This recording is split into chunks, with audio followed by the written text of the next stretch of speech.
Olá, eu sou Júlio Vasconcelos, do Blog da Inovação, aqui na TVeja, e hoje a gente tem aqui no nosso programa o Felipe Viricic, editor de tecnologia de Veja, para conversar um pouquinho, para a gente bater um papo, na verdade, aqui sobre 2016, previsões, tendências. Felipe, você que está imerso nesse mundo de tecnologia, de startup, o que você tem visto o pessoal falar muito? Qual que é as principais perguntas, dúvidas sobre 2016? Olha, a maior dúvida é se o setor continua a crescer mesmo com a crise. Então, sempre que eu vou num almoço com algum executivo da área, algum dono de startup, principalmente os que estão iniciando agora, eles estão com receio. Está todo mundo com receio do Brasil. Mas algo que eu noto é que continua a crescer. Então, os resultados desse ano estão muito bons, principalmente para quem desenvolve aplicativos, para startups. Tem alguns setores, como os aplicativos de delivery, os aplicativos infantis, que crescem absurdamente aqui no Brasil. E o que é um fator comum a todos é que eles não dependem do governo, né? Uhum. Eles não têm esse cordão umbilical que muitas empresas do Brasil têm, muitos setores do Brasil têm, de incentivo de fiscais, de contratos com o governo. Eles não têm esse tipo de coisa. Então a crise política e econômica não está pegando muito neles. Então é um setor que continua a bombar, a atrair a atenção, né, do público e de investimentos. Eu compartilho desse sentimento positivo, né, porque acho que quando você vê, até do ponto de vista histórico, o crescimento no mercado de tecnologia, ainda mais novas tecnologias, ele às vezes cresce, ele é descolado da macroeconomia. Então pode até ser que tenha crise, claro que as pessoas vão gastar menos, isso atrapalha um pouco o crescimento, mas ele também não evita com que muito do que estava acontecendo antes no mundo offline, né, o varejo offline, migrem ao online, os serviços offline migrem para o online. Então essa migração e a captação de mercado via tecnologia vai continuar também. Então eu até tenho falado com muito empreendedor e muita gente fala, pô, você acha que é um bom momento de empreender? Eu acho que é um ótimo momento de empreender, porque eu acho que agora, quando está todo mundo recuando, especialmente as grandes empresas que talvez estão reduzindo investimento na área de inovação, novas tecnologias, novos projetos, isso começa a criar um espaço ali para o empreendedor de tecnologia que consegue ver um problema ali que as grandes empresas ainda não resolveram e consegue montar uma coisa nova ali para tirar vantagem disso. Uhum. Outra coisa que eu estava até comentando antes aqui, você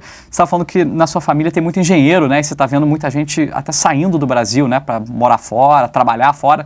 Você acha que é uma tendência que a gente está passando agora do Brasil de ter uma migração de talento para fora? A gente sempre teve isso porque o Brasil é difícil de captar talento, né? Principalmente o próprio talento, isso que é engraçado. Tinha muito estrangeiro vindo para cá para trabalhar em grandes empresas como Google, Twitter, enfim, várias aí. Mas a gente perdia muita gente. Então a gente tem muito talento que vai para fora para estudar, para ser valorizado, principalmente porque a área acadêmica aqui é super desvalorizada. A gente tinha isso, mas intensificou mesmo, é incrível. Porque tem um medo da demissão que pegou no Brasil. Mesmo empresas que claramente ninguém vai passar por um grande corte, as pessoas ficam com medo, com receio da demissão, então procuram essas oportunidades fora. Então eu vi muita gente indo para o México, para os Estados Unidos, à procura de um cenário mais propício para crescer. Isso é notável.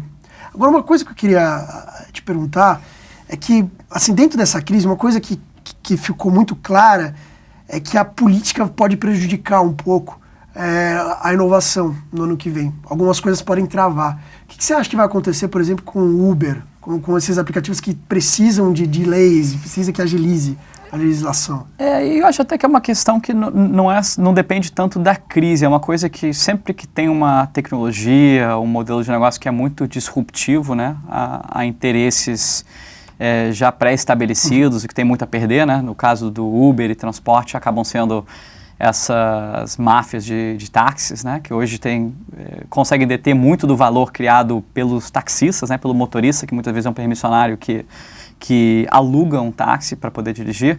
Então, sempre que isso vai acontecer, vai ter algum certo nível de disrupção, você vai ter muita briga e muitas vezes a briga vai ser no judiciário. Olhando para esse mercado de transporte, que é quem sabe o mercado mais quente no mundo inteiro, que todo mundo está olhando, você tem dois lados, né? Você tem o lado da Uber e você tem o lado dos aplicativos de táxi. Eu acho que agora, especialmente que a Uber reduziu o preço, né? Então acho que o preço do Uber Black, né, que é o carro de luxo, está abaixo do preço do táxi e o Uber X está 30% abaixo do táxi, vai começar a ficar bem complicado para as empresas de táxi, de forma geral, competirem com o Uber. Então, a minha previsão é que o Uber vai continuar crescendo muito rapidamente aqui no Brasil ao longo do ano que vem e ganhando cada vez mais market share das empresas de táxi, mundo físico, e claro que dos aplicativos de táxi, porque eles estão muito ligados a esse modelo de táxi.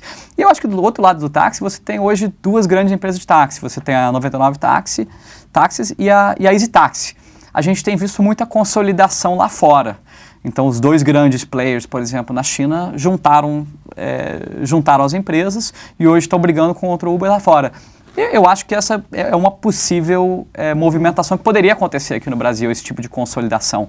E eu acho que esse tipo de consolidação, ele não é exclusivo ao modelo de transporte. Eu acho que em qualquer mercado de tecnologia ou de startup, onde, quem sabe, duas empresas brigando não conseguem encontrar, vamos chamar um equilíbrio saudável, ou não conseguem proporcionar a melhor experiência possível, eu acho que a gente vai começar a ver mais consolidação no mercado como um todo. Não sei se você tem visto isso em outras áreas, mais consolidação, empresas comprando. Isso tem muito. Eu acho que, inclusive, o Brasil agora começou a amadurecer um pouco mais, né? O mercado de startups, de aplicativos, e tem alguns setores, o que eu noto que o funil está cada vez mais estreito, né? Então, ou de aplicativos de delivery, por exemplo, que...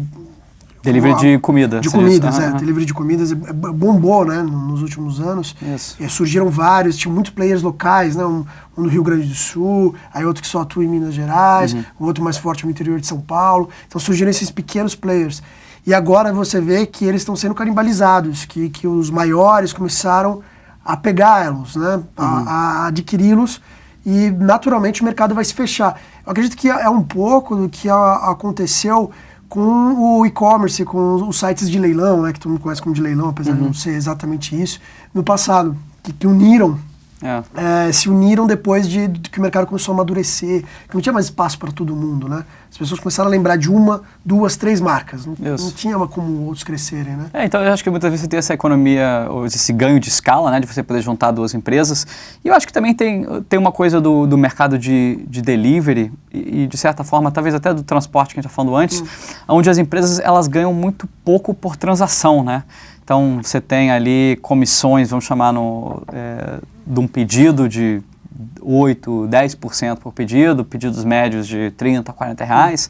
Você está falando aí de cada pedido, a empresa vai ficar com entre 2 e 4 reais por pedido. Então, são valores muito pequenos para você pensar no custo de atendimento, o custo daquela transação, o custo de adquirir aquele cliente.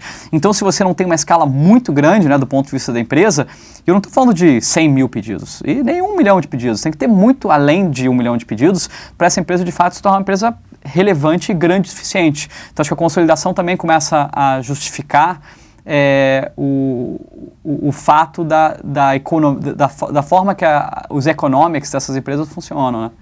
Sim. Quando eu perguntei até do Uber, uma coisa que eu queria saber de você, por você ser do setor, você acha que, primeiro, o Uber legaliza no ano que vem, frente a todo esse burburinho que está em Brasília, a gente precisa deles para legalizar. E você acha que às vezes esse tipo de coisa não prejudica a inovação? Esperar por lei, esperar pela morosidade de político. Você acha que isso prejudica? Porque no ano que vem a política vai pensar em outra coisa aqui no Brasil, né? Talvez esqueça desse setor. Assim, eu não sou nenhum expert nessa parte judiciária, mas assim, pelo que eu tenho visto em quase todos os países que o Uber opera, ele ou não foi regulamentado ainda, que acho que é o caso do Brasil, né? Então, hoje o Uber não é que ele está ilegal, ele simplesmente não encaixa direito na lei que a gente tinha, porque não tinha se previsto algo como o Uber hoje. Ou ele já conseguiu, junto ao governo, seja federal ou estadual, dependendo do país e o governo local, ele conseguiu passar algum tipo de marco regulatório, né? Que acho que é um pouco do que eles estão tentando fazer aqui no Brasil, né? A nível federal, ter um marco regulatório para poder operar dentro de uma lei que será criada.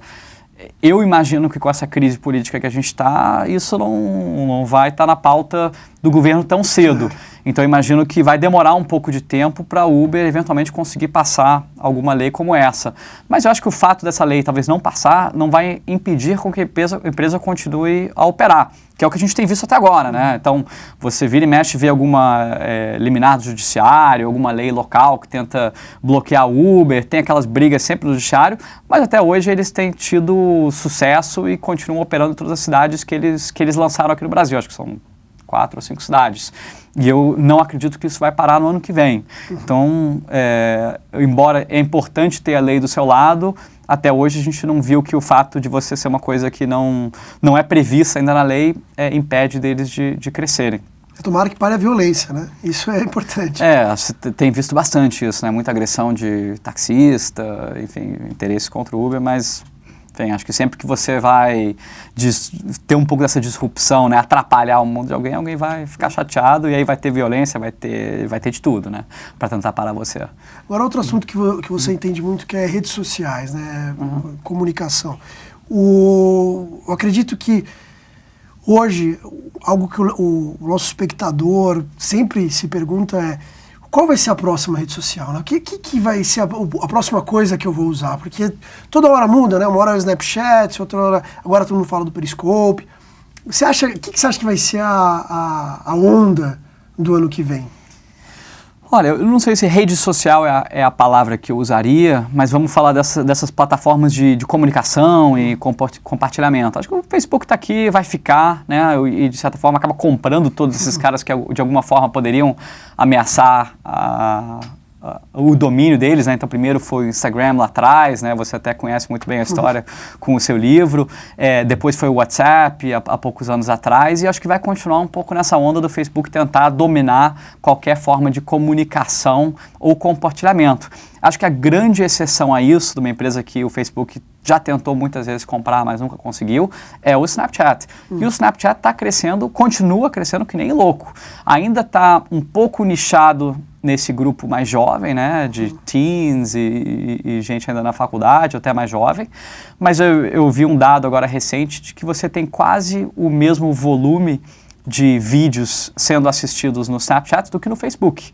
Então, o Snapchat já é muito grande, já é muito relevante e vai continuar a crescer. Então, se eu pudesse apostar as minhas fichas, eu apostaria no Snapchat de continuar sendo uma força poderosa aí para o Facebook e Twitter, todo mundo ter que competir. Mas achei legal que você falou do Periscope, né? Porque é uma coisa que Periscope, o Meerkat, todos esses negócios de compartilhamento de vídeo ao vivo tem ganho cada vez mais atenção. Não sei, como é que você acha que essa evolução de vídeo ano que vem, ou mídia ano que vem, qual a sua previsão para essa área? Algo que é notável é que tudo está se tornando mais instantâneo, né? Então as pessoas querem ver o aqui, agora, mas cada vez mais aqui e agora, né? Então o Periscope, o Snapchat também é reflexo disso. Uma coisa que começou a preocupar os políticos americanos é essa possibilidade do instantâneo. Então, tem equipes de campanha presidencial, principalmente, que vai ter ano que vem nos Estados Unidos, que estão preocupadas em atender essa nova demanda do Periscope, do Snapchat, porque qual o problema? Eu falei com... Outro dia a gente fez uma Amarelas, na nossa entrevista principal na revista, com um cara que coordenou a campanha do Obama em 2008. E o que ele notou na época é que o Twitter, o Facebook em ascensão, eles eram mais importantes às vezes do que aparecer na capa de um jornal. Era mais importante você ter domínio disso do que estava sendo falado. E é difícil ter domínio disso, porque sai do seu controle, né? Claro. São pessoas comentando e como você interfere tem que ser de forma mais sutil. No Periscope, no Snapchat, isso aí se torna ainda mais desafiador. Porque como é que o cara vai controlar que um fulano pode tirar do bolso um celular e gravar 2 políticos conversando, ou um político fazendo besteira saindo de um bar, né? Ou brigando com alguém, ou como já filmaram, destratando o seu assessor, né? Esse tipo de coisa pode vazar muito mais rápido. Então a política também se torna mais instantânea. Então a vitrine é maior para eles. E um pouco mais quebradiça, vamos dizer assim. Então, eu acredito que essa preocupação vai se estender pelo ano que vem. A mídia do imediato vai contaminar tudo, estará em todo lugar, pelo bem e pelo mal, vamos dizer assim. Tem vantagens e desvantagens lá, cada um olha de uma maneira, mas se tornará principalmente notável nas eleições. Então eu acredito que se nas últimas eleições americanas todo mundo falava de Twitter e todo mundo analisava o Twitter, depois teve livros sobre isso, e antes foi o Facebook, eu acredito que depois vão vir análises, estudos sobre como esse novo tipo de mídia não contaminou, mas modificou o cenário político americano. Pô, muito interessante. Vai ser um ano cheio de novidades. Mas obrigado, Felipe, pela participação. Eu que agradeço. Vamos ter um 2016 cheio de novidades, como sempre, em tecnologia. Felipe Vilicic, editor de tecnologia de Veja. E eu sou Júlio Vasconcelos, o blog da inovação aqui na TVeja.